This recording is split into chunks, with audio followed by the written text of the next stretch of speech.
Di sini adalah data dari Kementerian KUKM ya. Jadi tahun 2017 bahwa jumlah UMKM Indonesia adalah 60.000 lebih dan jumlah usaha besar yaitu 5.000. Sehingga kalau misalnya kita persentasekan kurang lebih 99% di Indonesia ini mata pencaharian itu kebanyakan terdiri dari UMKM ya gitu. Nah, sudah pasti adalah hal ini akan memberikan dampak apalagi di masa pandemi seperti ini, apalagi UMKM itu akan mengabsorb jumlah tenaga kerja yang tidak kecil ya gitu. Makanya sore ini sama-sama kita diskusikan. Oh iya, dan juga sore ini mudah-mudahan ilmunya tidak hanya applicable hanya untuk industri fashion saja, tetapi mudah-mudahan bisa juga untuk industri yang lainnya gitu. Next. Jangan khawatir karena ketika kita menerima data tersebut yang tadi ya, jadi banyak yang terkena imbas pandemi, tetapi di sini saya akan sharing sama teman-teman bahwa masalah akan selalu ada. Nah, bagaimana kita merespon masalah tersebut adalah hal yang membedakan kita dengan yang lain. Seperti halnya ada sebuah pepatah, hidup itu 10% yang terjadi dengan kamu, tetapi 90% bagaimana kamu bereaksi terhadap keadaan tersebut. Nah, kita mulai dari sustainable fashion. Mungkin teman-teman yang ada di industri fashion sudah lumayan mendengar ya, apakah itu sustainable fashion. 2-3 tahun terakhir banyak sekali yang mendengungkan tentang terms atau istilah ini. Sebenarnya apa sih industri sustainable fashion? Saya mengambil sebuah deskripsi ya, yaitu sustainable fashion adalah gerakan dan proses mendorong perubahan, baik itu pada produk fashionnya dan pada sistem ketika fashion ini sedang berjalan, menuju ke sebuah konsep yang konsisten, yaitu tentang lingkungan, bagaimana kita bisa menjaga lingkungan dengan proses yang kita lakukan dan memberi keadilan sosial yang lebih besar lagi. Cakupan sustainable fashion lebih dari sekedar menangani tekstil atau produk fashion. Ini terdiri dari menangani sistemnya dari hulu ke hilir. Bagaimana dari raw materialnya, apa yang kita pakai, bagaimana kita mengolah limbahnya, kemudian bagaimana kita treatment kita kepada orang yang mengerjakannya. Sehingga di sini nanti dia akan cakupannya sustainable fashion nggak cuma pengolahan limbah atau bahan baku saja, tetapi dia juga berurusan dengan sistem sosial, budaya, ekologi, dan keuangan yang saling bergantung. Nah, ini adalah sebuah grafik ya, yang menggambarkan 7 bentuk dari sustainable fashion. Nah, ini mode berkelanjutan atau sustainable fashion ini berkaitan dengan mode mempertimbangkan dari perspektif banyak stakeholder atau orang-orang yang tergabung di dalamnya, baik itu pengguna atau produsen, semua spesies yang ada yang hidup dan juga adalah penghuni bumi dan berkaitan dengan masa depan di bumi. Hal ini menjadi tanggung jawab kita semua sebagai pengguna dan produsen. Selain itu, public sector dan swasta terkait dengan kebijakannya juga akan mempengaruhi bagaimana cara industri fashion bisa memberikan pengaruh yang minimalis atau sedikit berpengaruh terhadap jejak karbon atau carbon footprint dari pengolahan sustainable fashion gitu. Nah, ini adalah sebuah grafik ya teman-teman yang menggambarkan 7 turunan bentuk dari sustainable fashion menurut Dr. Anna Brismar. Ya, beliau adalah founder dari Green Strategy yang idenya banyak digunakan untuk pengolahan sustainable fashion. Koleksi yang selalu dibuat memang diusahakan ada dampak sosialnya. Kemarin ketika pandemi persis di bulan Juli itu kita baru mau launching koleksi signature, which is itu harganya juga harga yang harga signature itu cukup tinggi untuk dibanding brand yang Ria Miranda gitu. Ini second label yang memang untuk medium up-nya gitu. Nah, dari koleksi itu kita ada ketakutan gitu nih ketika pandemi kita ngejual baju dengan harga yang cukup tinggi gitu. Kita karena kita sudah planning kan di setahun sebelumnya, mau nggak mau kita harus launching gitu. Nah, dan lagi ada pandemi ini dan memang kita lagi menjahit APD untuk tenaga medis. Jadi kita coba bundling lah si baju itu dengan contohnya misalnya satu baju yang dibeli sama dengan 5 APD, 2 masker untuk kita sumbangkan ke tenaga medis gitu. Nah, dari situ ternyata alhamdulillah sambutannya sangat baik, daya serapnya bagus. Jadi ketika aku tanya juga sama customer kenapa mau beli gitu ya, karena memang ada unsur sosial di balik itu gitu. Jadi ya kita memang harus cari cara gimana ya supaya daya serap koleksi kita tetap baik gitu, dan membantu sosial melalui kitabisa.com. Nah, sebagian kita coba lewat kitabisa.com juga, jadi menggalang dana sama teman-teman. Nah, yang ketiga bekerja sama dengan teman tuli The Little Hijabi School bersama Mbak Dewi Sandra yang koleksi Elea yang kemarin juga baru di launching. Alhamdulillah juga sambutan teman-teman juga alhamdulillah sangat baik gitu. Dan yang berikutnya pemberdayaan ibu-ibu di sekitar kantor. Nah, di sekitar kantor itu memang bukan di perkotaan gitu. Jadi di Bintaro sektor 2. Nah, di sekitar kantor tuh memang banyak ibu-ibu yang mungkin nggak bekerja gitu. Jadi kita coba mapping lagi gitu, apakah ibu-ibunya berminat untuk bisa ngebantuin kita di sini gitu. Alhamdulillah, jadi tim payat kita training dulu, itu adalah ibu-ibu di sekitar lingkungan kita gitu. Terus lebih ke QC gitu, kita training lagi, dan alhamdulillah juga sangat bisa membantu gitu. Jadi kalau ibu-ibunya mau belajar, alhamdulillah kita bisa bekerja sama.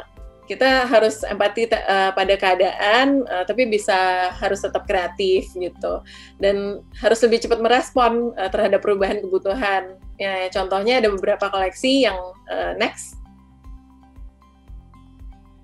Ya, ada beberapa koleksi yang menuntut kita harus lebih kreatif gitu. Timku di balik ini semua juga, masya Allah, sangat kreatif. Bikin program yang salah satunya Ria Miranda Official Reseller yang tadi nggak ada, jadi kita officialkan.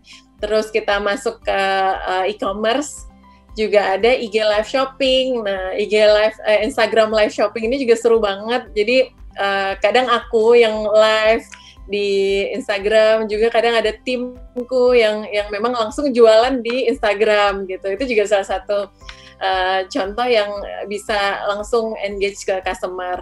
Nah, ini produk-produk yang kita produksi pada saat pandemi. Nah, contohnya adalah masker yang masker non medis yang kita produksi. Terus, tapi kita coba lebih ke kain-kainnya, lebih antibakteri, juga bahan-bahan yang nyaman dipakai, ada filternya gitu. Jadi memang itu tuh kayak kita harus lebih kreatif lagi. Benar-benar saya belajar untuk mengerti dan mengolah akan value. Jadi terus terang, value yang kami usung itu yang menyelamatkan kami dan membuat customer kami tetap loyal. Saya sudah memulai usaha ini dari 2014. Dan alhamdulillah dari 2014 sampai dengan 2020, bank data akan customer ini kami simpan. Dan selalu istilahnya kami maintenance akan kedekatan kami, dan juga pemberitahuan mengenai progres Roro Kenes selalu kami lakukan kepada para customer. Dan terus terang customer ini, Roro Kenesian, terima kasih yang menyelamatkan usaha kami di saat pandemi ini. Jadi value itu apakah? Value itu sesuatu yang dianggap penting, menjadi sebuah penanda, mempunyai nilai tambah bagi pengguna atau pemakainya. Jadi dari value ini nanti yang akan membuat sebuah produk ataupun jasa stand out atau menjadi berbeda atau dilirik, atau orang akan membeli. Kenapa kok orang membeli produk tasnya Roro Kenes? Kenapa kok orang membeli produknya Mbak Ria Miranda? Brandnya Mbak Ria Miranda bagus sekali, karena apa? Lalu juga kenapa orang membeli produknya Mas Didi, itu Mbak Didi Maulana, Ikat? Kenapa mereka loyal sekali dengan Ikat? Juga termasuk saya salah satu pengagum dari Ikat, Mas Didit. Disinilah jawabannya. Value itu akan membuat kita masuk ke dalam blue ocean, meng-create sebuah target market yang benar-benar niche, atau benar-benar tertuju dengan baik, terstruktur dengan baik. Apabila kita target marketnya dan value-nya nggak nyambung atau tidak ada sambungan sama sekali, ya terus terang akan susah untuk kita meng-create niche market ini atau market yang benar-benar spesifik.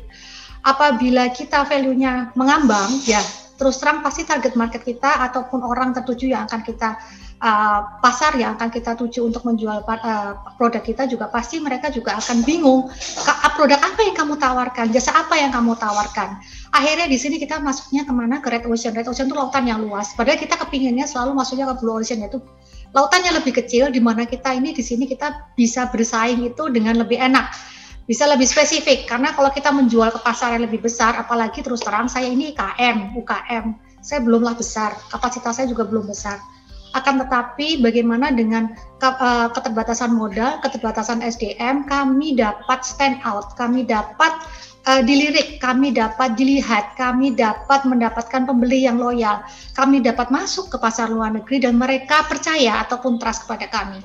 Disinilah dibutuhkan akan sebuah keterkaitan yang jelas antara value yang kita punyai dengan target market, kemudian itu nanti akan menciptakan sebuah niche market, di mana itu berarti kita sudah berada di dalam blue ocean. Value itu seperti saya bilang tadi kan, karena kita memang konsepnya di sini termasuk saya, itu adalah sustainable dan juga ethical. Berarti value di sini harus ada 4 yang masuk di dalam dan istilahnya kita mengalamkan alam, memanusiakan manusia yang ada di dalamnya. Jadi value ini harus terimplikasi terhadap alam. Apakah kita dalam prosesnya seperti yang diutarakan oleh Mas Didi tadi di awal dan juga Mbak Rian Miranda, apakah dalam prosesnya di dalam pembuatan produk atau jasa kita ini kita merusak alam kah? Ataukah kita turut menjaga alam? Apakah kita walaupun produk ini terus terang ada limbahnya, apakah limbah ini terkelola dan tertata dengan baik? Lalu kemudian dengan sumber daya manusia, apakah kita melakukan pembayaran kepada sumber daya manusia tersebut dengan baik dan benar? Istilahnya kalau bahasa Jawa itu nguwongke wong, ataupun kita memanusiakan manusia yang ada di sana. Tidak hanya dari gaji saja, akan tetapi secara pelakuan, tunjangan, kesetaraan gender, karena terus terang di tempat kami pun kami mengusung akan kesetaraan gender dan juga gender awareness selalu kami gaungkan. Bahkan di dalam baik itu di dalam pengerjaan, di dalam produk kami maupun kepada nanti hilirnya, yaitu sebagian dari profit kami sumbangkan ke Pundi Perempuan, di mana Pundi Perempuan ini kan yaitu adalah sebuah kegiatan yang diselenggarakan oleh Yayasan Sosial Indonesia untuk Kemanusiaan dengan Komnas Perempuan, di mana kami membuat rumah aman bagi korban KDRT dan juga sexual abuse. Lalu kami juga mengadakan istilahnya pemberdayaan ataupun penguatan jejaring akan kesetaraan gender dan lain-lain. Lalu apakah di sini kita mengeliminate budaya atau culture yang ada, atau kita berusaha untuk mengolah budaya atau culture yang kita punya dalam konteks lokal akan tetapi ini dapat masuk di taste internasional. Jadi saya memang di dalam Orokenes kita mengeksplorasi akan anyaman. Jadi kalau ada yang bilang, wah ini sama seperti tas yang merek Itali dan cukup mahal, saya bilang enggak, karena terus terang anyaman itu sudah masuk di dalam budaya atau culture Indonesia sejak dulu. Nah, kami berusaha untuk mengaplikasikan anyaman tersebut kepada media kulit, lalu juga kepada medianya berupa nanti anyaman tenun, jadi tenun yang dipotong-potong dan kemudian kita anyam kembali. Karena terus terang itu menggambarkan akan Bhinneka Tunggal Ika di Indonesia, di mana untayan 80 suku bangsa yang ada di suku bangsa ataupun kebudayaan di Indonesia menjadi satu, dan itulah sebenarnya kekayaan kita, kekuatan kita. Lalu komunitas, apakah di sini kita hanya istilahnya egoistis, hanya berdiri sendiri? Tidak. Paling tidak di sini kita harus bisa memberdayakan. Memberdayakan di mana? Memberdayakan dari para vendor, yaitu mereka yang mensuplai produk ke tempat kita, sampai dengan mereka yang juga membantu pekerjaan kita. Jadi ada mereka yang bekerja secara in-house di dalam rumah produksi, khususnya seperti contohnya tempat kami ada yang bekerja secara in-house di dalam rumah produksi dan dibayar salary payment, paymentnya itu monthly, bulanan. Dan ada juga yang mereka yang bekerja secara clustering atau cluster, di mana nanti mereka akan menyetorkan hasilnya kepada kita dan mereka bisa mengerjakannya di rumah, dan mereka ini di penghasilannya mereka didapat dari istilahnya borongan ataupun hasil yang disetor kepada kami. Dan ini rata terus terang karena kami memang mengusung konsep gender, 2 cluster yang ada di bawah kami ini semuanya perempuan. Lalu di sini makanya kalau SDM menguat dan semuanya terlinkage dengan baik, maka itu akan membuat produk kita stand out atau menjadi berbeda. Produk kita stand out, maka jejaring dari customer tadi, jejaring dari network customer atau blue ocean itu akan menjadi kuat. Lalu setelah itu dari situ maka akan menjadi branding, karena loyal customer itu adalah marketing yang paling hebat, marketing yang paling dipercaya, marketer yang paling dipercaya bagi sesama nantinya akan membeli produk kita. Dan terus terang biayanya juga lebih murah. Nah akhirnya kalau ini semua sudah terjadi, maka apa? Salesnya pasti akan meningkat. Jadi walaupun turun, ya tetap istilahnya kita masih aman, fixed cost-nya masih bisa tertutup.